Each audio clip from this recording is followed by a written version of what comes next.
300 degrees C, 22, 25 kilobars. There is no question, and you can date the monozytes in these rocks. This was all done by Gavin Chan and Randy Parrish, and these are indicative of a very hot, ultra-high temperature granulite lower crust, which is coming from beneath the channel. So there's the, 1 minute, okay, there is the geological evolution of the Himalayas, the early eclogites, the peak kyanite sillimanite, channel flows operating in the upper Miocene, and when channel flow stops, it's just because you've run out of granite melt. There's no granite dated younger than 12, 11 million years anywhere along this region. And then in the Nanga Parbat and Namche Bawa area, you have even younger metamorphism. And I refer you to a talk, I think, on Wednesday by Victor Guevara, where there's a whole load of new, really exciting new geochronology and PTT work being done on the Nanga Parbat samples. So that's a talk which will cover all of that. But they are absolutely amazing rocks. These are all from the Wyckoff face of Nanga Parbat, where I collected samples up to this outcrop up here. But Victor will talk about that on Wednesday. So just to finish, there are a few misconceptions in literature. One is that channel flow is all recycled Indian crust. There is no Asian plate, there's no Tibetan crust involved in this at all. Nowhere does melting occur along the main central thrust. Melting occurs always in the upper part of the GHS. Erosion does not drive channel flow. Tectonics drives channel flow, and erosion forms once the mountains are formed. The Beaumont model does not predict anything. It's all geological constraints that have gone into it, and there is no conflict with critical taper. Channel flow works for the GHS above the main central thrust. Critical taper works extremely well for the brittly deforming lesser Himalayan crust below. Just a bit of a plug for, this is a geological conference we had in London on channel flows. A lot of really good papers in here. This is my book, which is kind of half geological and half travels and half how you do a 28-year postdoc along the Himalayas. So thank you very much.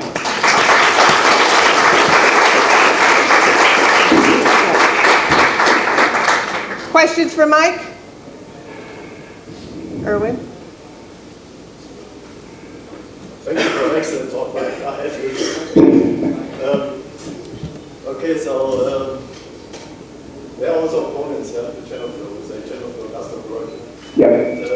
Most of them have never walked north of the country. Evolutionary concept is, as more the null hypothesis is important, that you reject all arguments against.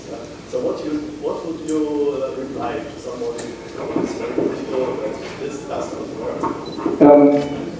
Most of those people who say channel flow doesn't work have never actually mapped or walked north of the sillimanite isograph. Some of them, if you go up to Langtang, everyone stops below that.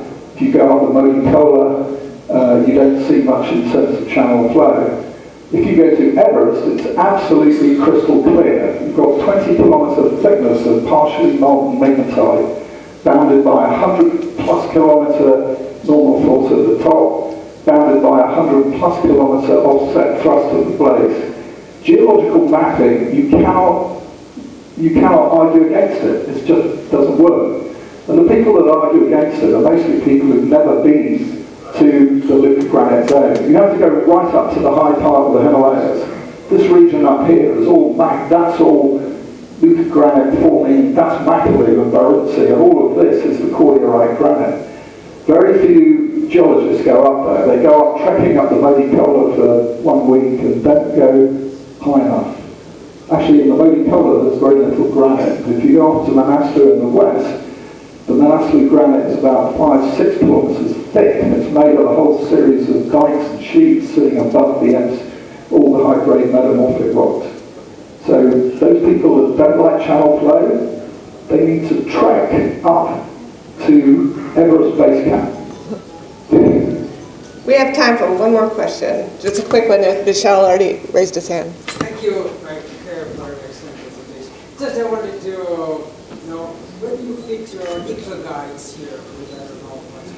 The Eclogites. Okay, yeah, the eclogites occur in, well, there's various eclogites, but the main eclogites occur in North Pakistan, Kaghan region, where they're very extensive, and in Somarari, which is that extension of the GHS. The age dates of both are very similar, 47, 48 million years. They're the first effects of the Himalayan metamorphic zone.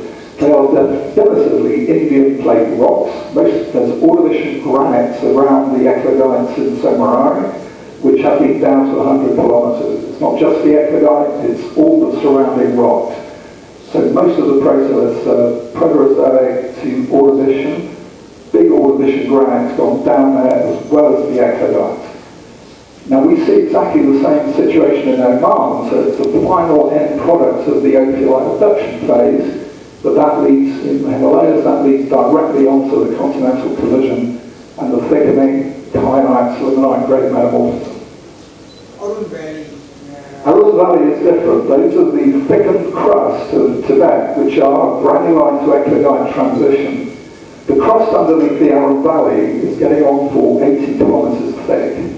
So you are down in the eclogite fascies here. If you take any rock from the surface, underthrusted underneath the high Himalayas, you're going to transition from granulite to eclogite. The Arun Valley and the ones in Bhutan they're different from the Kaghan, Somarari ones. All right, let's thank Dr. Mike Cyril for his wonderful talk.